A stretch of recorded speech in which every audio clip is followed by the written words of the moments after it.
Hi, everybody. Rabbit, rabbit. Oh boy, here we are. April Fool's Day. But there's no fool here. We are serious about our keto or our carnivore or improving our health or just doing better. But when you say rabbit, rabbit, first thing when you wake up, first thing, which I already showed you that I didn't, it's supposed to be for good luck for the month. And so if you're new to keto, new to this channel, new, period, well then welcome. This is a quirky channel with lots of different things that we do. It's kind of like tuning in and you just learn a little bit more each day about what goes on here with our animals and our snowflakes and our rabbit and all of the fun things that we use in our keto, carnivore, carnivish, everyday life. And we don't take ourselves too seriously, but we do take our program seriously. We eat the foods that are healthy, that are wholesome.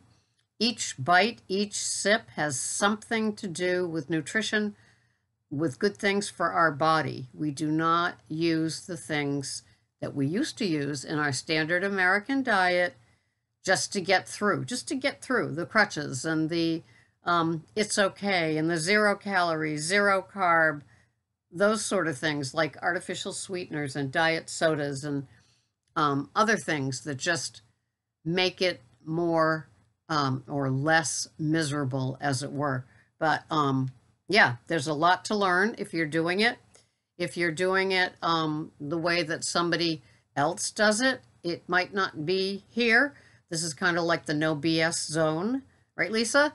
And we just don't fool around with, it's okay, it's okay. It was just a bite. It was just a taste. I'm not going to track it.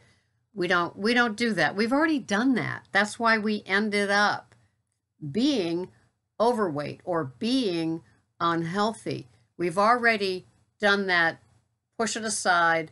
Who cares? It's not important. Yeah, our quota was used up a long time ago. So we don't cheat. We don't sneak food. We don't take food off of other people's plates. We don't snack. We don't snack. Snack, snack. No, no. Every time you snack, your body kicks in and says, oh, ooh, here comes more food. Ooh, let's pump more insulin into our body. No, you don't want to do that. It stops all fat burning. It changes the metabolism, the blood sugar, all those sort of things, even if it's just a carrot stick or a cheese, stick. You don't want to do that. You want to plan your meals, know what you're having, and have that. No eating in between meals, no tastes, no snacks, no. You can sniff something all you want. I've done that before. Sniff something. That smells good. Like my chuck roast when I make it, things like that. So hopefully you pay attention to what you're having and you recognize that this is it. This is a lifestyle. You're going to be doing this for a while. And so you don't, this thing is just misbehaving. I'm sorry. And so things, you're just going to pay attention. Now, some people track, weigh, measure. I'm one of those. And even though I've been successful on my keto now for over 4 years, and it was over 5.5 years ago, almost 6 years ago, that I gave up sugar and grains, and I began to do low carb, high fat. And so my carbs were much higher then because I was still having ample veggies. And veggies matter. If you're listening to somebody that says, eat all the vegetables you want, they're unlimited, it doesn't matter. Well, then you're not an older woman or an older man with an older metabolism that, you're 40 and maybe you can get away with that. But people our age, veggies do matter. And a lot of us find that we get very carnivish, meaning very few carbs, very few veggies, mostly meat and protein kind of food plan. And it works. Anybody that does it that way, you will see a vibrancy. You will see a joie de vivre in them. They got it. They got the formula. And It just all works for them.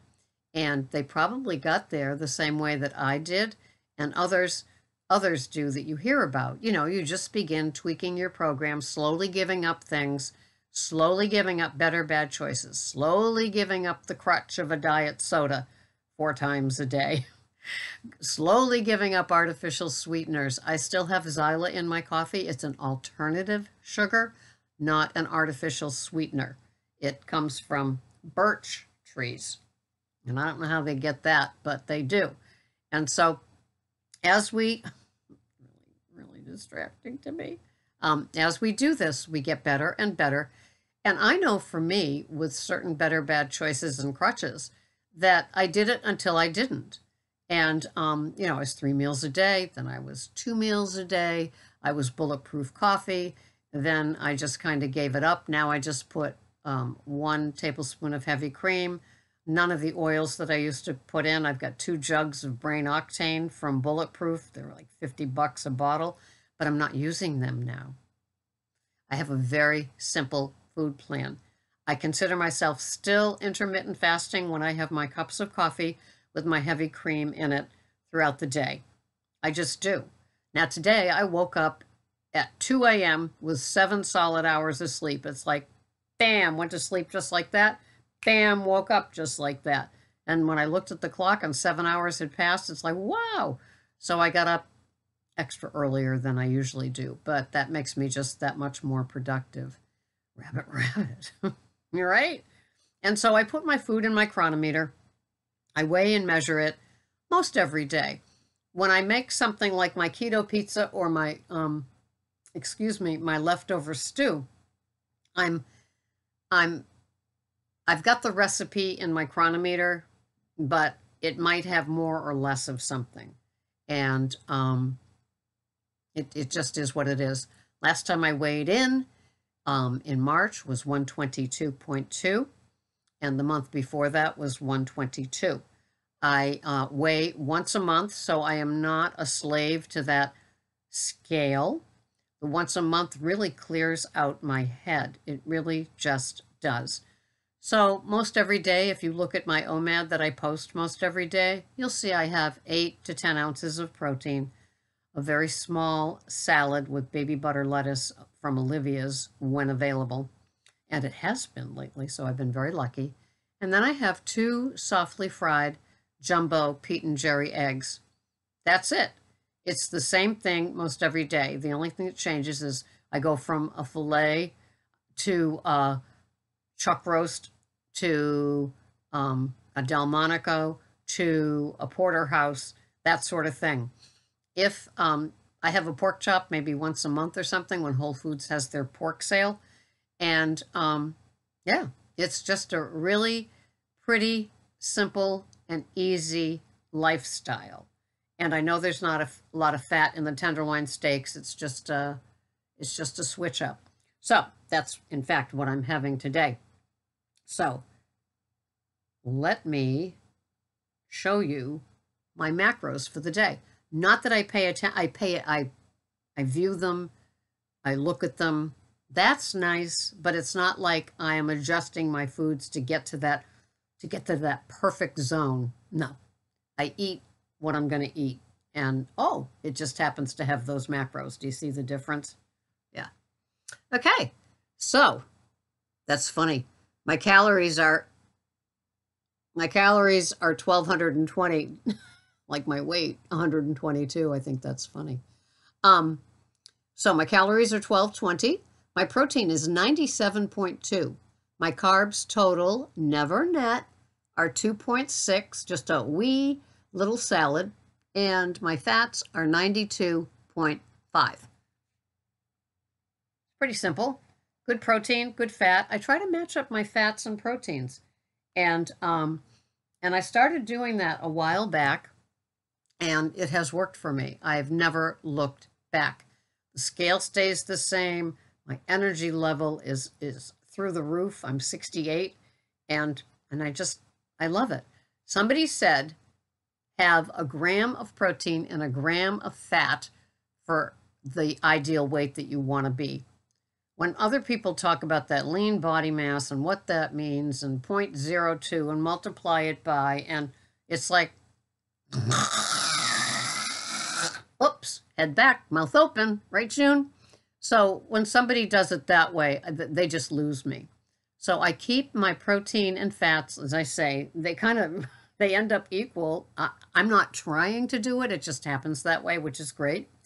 And the better you get at your foods, the better you get, right? And so that works for me. Now today, my protein and fat is 92 grams for each, but usually it's between 80 and 95, and I do that. And as you can see, my carbs are very, very low. That includes half of a lemon, a raw lemon that I put on my electrolyte powders that I have early in the morning. And it includes the baby butter lettuce that is 65 grams. That's it. That's why the carbs are so low.